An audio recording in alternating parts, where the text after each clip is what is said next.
Bang Hilonggo. Please subscribe And like. and share.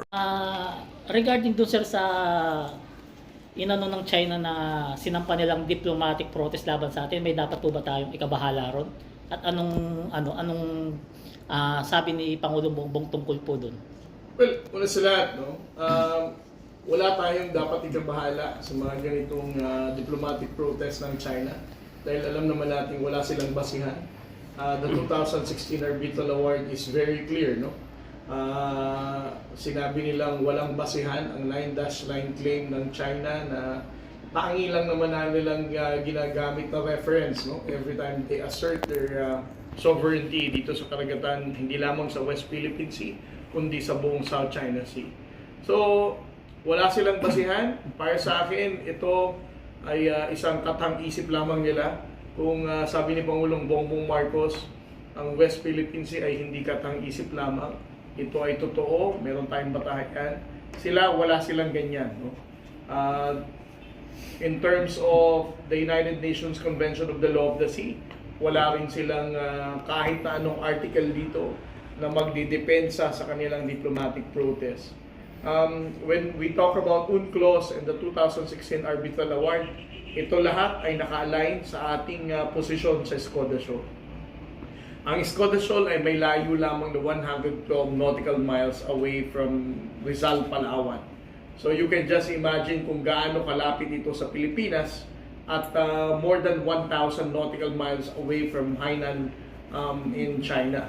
Ibig sabihin, kung ang sukatan ay 200 nautical miles as your exclusive economic zone, tayo ang may dahilan at may batayan para mag-deploy tayo ng Coast Guard vessel in Escoda Shoal dahil ito ay napapalaw sa ating EEZ. Wala silang basihan. So, honestly, no, nakakatawa na lang sa atin na ang China nagpa-file ng mga ganitong diplomatic protest samantalang hindi naman nila ino-honor ang international law. Para sa isang bansang may lakas ng loob na mag-file ng diplomatic protest na wala namang basihan na legal kung hindi kanilang katang-isip at gawa-gawa lamang. For the other like-minded states, this is just something that is humorous. Katawa-tawa lang ang ginagawa nila. Sir, naratibo ng kabilang grupo sir mga Pilipino na medyo panig-panig doon sa kabila na ito raw lahat daw pakanalang daw ni President BBM para raw magkagulo kasi lagi daw ninyong pinuprovoke yung China para tayo ay yung nangyaring banggaan ay pinuprovoke daw natin yung China. Ngayon sabi parang may nag-uutos daw sa inyo, may nagbabayad para just in case magkagulo, extend daw yung termino ni Pangulong Bongbong Marcos. Anong masasabi niyo sa lagi nilang binabanat sa mga issue na to? Alam mo, ang comment ko dyan sa mga ganyang paniniwala, no? Obvious na obvious, nag-a-align sila eh. Una, ayaw nila sa mga polisiya at sinisiraan lamang nila ang ating Pangulo. Pangalawa, obviously, they are pro-China. At kung titingnan natin, ibig sabihin, the mere fact na nagsasama ang mga anti-administration at ang mga pro-China, it will make you think, no? Definitely, siguro, ang nagpupondo dito sa mga anti-administration na to, na kung ano ang pinapakalat na fake news sa social media, ay definitely the People's Republic of China. Sino namang Pilipino ang magkakaroon ng ganyang lakas ng loob kung wala naman silang incentive or interest na nakukuha dito. Pero going back to your question, narinig ko din yan, nabasa ko din yan sa social media. Nung sinabi nila na yun daw nangyari sa Bajo de Masinloc na pag-deploy ng flares ng Chinese PLA Navy Air Force, no? Ay isang diversionary tactic lamang daw dahil doon sa pasabog na ginawa ng mga supporter ng nakaraang administrasyon, no? At alam naman natin, hindi lamang sila supporter ng nakaraang administrasyon, sila mismo ay anti the efforts of the government. At pangatlo, at ang pinakamahalagang dapat nating tandaan, itong mga tao na to are also supporters of the People's Republic of China. So, hindi yan totoo, no? Sino namang nasa tamang pag-iisip, no? particularly on the Armed Forces of the Philippines and the Philippine Coast Guard, na isusuong natin ang sa panganib ang ating sundalo at ang Coast Guard personnel, particularly the Air Force, the aircraft and the personnel that we had in Bao de Masinloc. Kung ito ay diversionary tactic lamang ng gobyerno, ang ating pong miyembro ng Armed Forces of the Philippines and the Philippine Coast Guard are professional soldiers, professional part of the uniformed service. We are carrying out our actions based on our constitutional mandate, no? That is to defend the territory and maintain our position in the West Philippine Sea.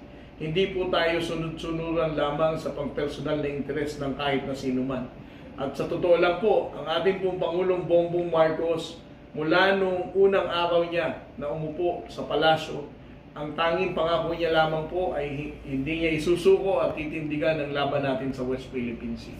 Kung kaya't ang ating Armed Forces of the Philippines at ang Philippine Coast Guard has been taking orders from the President not for personal reason but because we know for a fact na ang pag-utos ng ating Pangulong Bongbong Marcos na ipagpatuloy natin ang presensya at pagpapatrol sa West Philippine Sea ay alinsunod sa ating mandato at ito ay para sa ikabubuti ng susunod na saling lahi ng Pilipino. Sir, sa pangyayaring ito, sir, bakit kaya patuloy pa rin nangyayari ito sa kabila ng may pag-uusap sa panig ng Pilipinas at ng China? Well, ang napag-usapan lamang na provisional arrangement nung nakaraan ay ang resupply sa Ayungin Shoal, in particular sa BRP Sierra Madre.